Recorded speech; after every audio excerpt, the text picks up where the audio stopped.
কথা কিয়ামতের একটা আলামত সহিহ বুখারীতে আছে, লা তাকুমু সাআ হাত্তা ইউকবাদাল ইলম ওয়া তাকসুরাজ জালাজিল। কিয়ামত হবে না যতদিন না ইলম উঠিয়ে নেওয়া হবে এবং ভূমিকম্প বৃদ্ধি পাবে।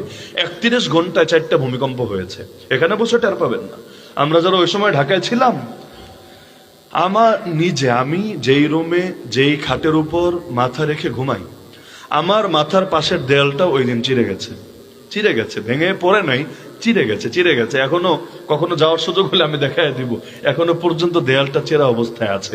অধিকাংশ মানুষের তো এক ছিলায় তওবার তৌফিকও হয়ে গিয়েছে, কিন্তু বাস্তবতা কি দেখেন, ভূমিকম্প গেল কয়দিন হয়েছে, ইতিমধ্যে দেশ তো আর পাপ মুক্ত হয়ে গেছে, তাই না?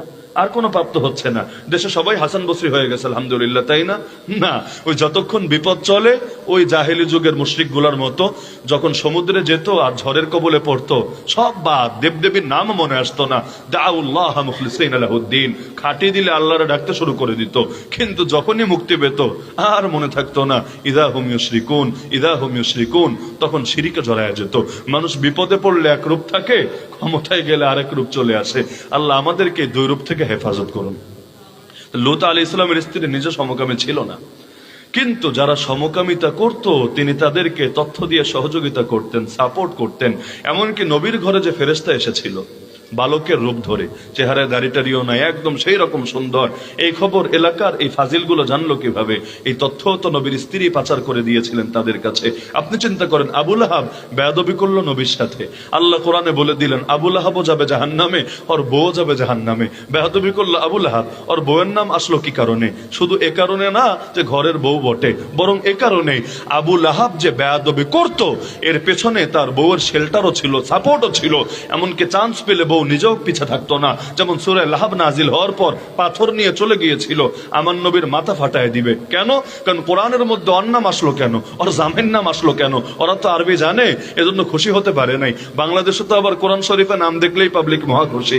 এজন্য ওই একজন তার মেয়ের নাম রেখেছে তুকা দিবান। ভাই এই নাম কিভাবে রাখলা?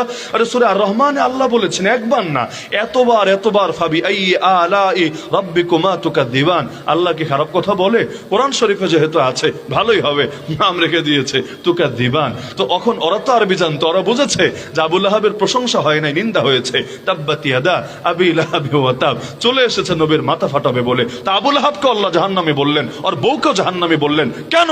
কারণ যারা নিজেরা অপরাধী, ওরা অপরাধী হওয়ার সুযোগই পায় যখন পেছন থেকে অন্যরা ইন্ধন দেয়, শেল্টার দেয়, সাপোর্ট দেয়। বিগত দিনে আমাদের উপর যে জুলুম হয়েছে, পেছন থেকে ওই দাদার ঘরের দাদাগুলা যদি সাপোর্ট না দিত ওদেরকে, ইন্ধন না দিত ওদেরকে, এমনকি অফিসাররা তো বলেছে হুজুর আপনার নামের তালিকা আমরা বানাই না, আমরা না, ওই স্বরাষ্ট্র মন্ত্রণালয়ের কাগজে এখন আছে আমাদের কাছে।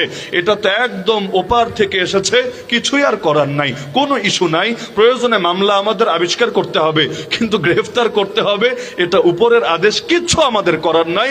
কারণ নরেন্দ্র মোদীর ইজ্জতে আঘাত হয়েছে। বিগত দিনে আমাদের নেত্রীর বাপের মূর্তির উপর আঘাত হয়েছে, এটা সমস্যা নাই, এতে কোনো হুজুর দড়ি নাই। কিন্তু নেত্রীর বাপের চাইতেও নেত্রীর অমুকের দাম আর কি বেশি, তো এই জন্য তার ইজ্জতে যেহেতু হুজুরের আঘাত এনেছে, এই বছর আর কারো রক্ষা নাই, আপনাদের সবাইকে নিয়ে জেলে ভরা হবে। তাহলে এরকম ইন্ধনদাতা যারা হয় তাদেরও এই পাপের দায় কাঁধে চলে আসে। এখান থেকে আমি একটা বার্তা দিই আপনাদেরকে, এখানে যারা আছেন সবাই তো আর চাইলে আল্লাহর দ্বীনের মুজাহিদ হতে পারবেন না, সম্ভব না। কেউ হয়তো অনেক অসুস্থ, শরীর আর চলেই না, কেউ হয়তো এত বৃদ্ধ হয়ে গিয়েছেন, এখন আর আপনাকে ময়দানে নামা এই বয়সে হয়তো সম্ভবই না। লেকিন মনে রাখবেন, পানি ছাড়া মাছ কিন্তু চলতে পারে না, পারে নাকি? পানি ছাড়া মাছ চলতে পারে না। তো বিপ্লবী যারা, মর্দে মুজাহিদ যারা, তারা তো মাছ হয়েছে আলহামদুলিল্লাহ। আপনি অন্তত পানি হন ইনশাআল্লাহ। আপনার খেদমতে, আপনার নুসরতে, আপনার সহযোগিতায় তারা যদি আল্লাহর জমিনে দ্বীনের কিছু খেদমত করতে পারে, তাদের সহযোগিতার বরকতে আল্লাহ জান্নাতও আপনাদেরকে মিলিয়ে দিবেন তাদের সাথে।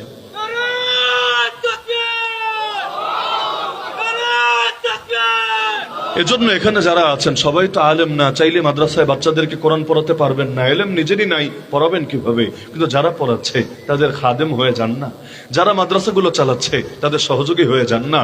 ইনশাআল্লাহ তারা যেদিন জান্নাতে যাবে আল্লাহ আপনাদেরকেও তাদের সাথে মিলিত করে দিবে। হার লাইনে মনে রাখবেন, মাছ হতে পারলে তো পারলামই আলহামদুলিল্লাহ, আর বলার কিছু নাই। মাছ যদি হতে না পারেন, অন্তত পানি হয়েন, বাধা হবেন না, হকের পথে বাধা হবেন না। যার যতটুকু সামর্থ্য সামর্থ্য আছে হকের সহযোগিতা করবেন। এজন্যই তো এখন বলা হয় যে জিহাদের মাধ্যম আছে 44টা। মানে এই বর্তমান পৃথিবীতে কেউ জিহাদ থেকে বসে থাকার সুযোগ নেই, কেউ না। আপনি এইভাবে পারবেন না তো ওইভাবে পারবেন, ওইভাবে পারবেন না তো ওইভাবে পারবেন। এটা নিয়ে বলতে চাইলে অন্তত 1 ঘন্টা লাগবে।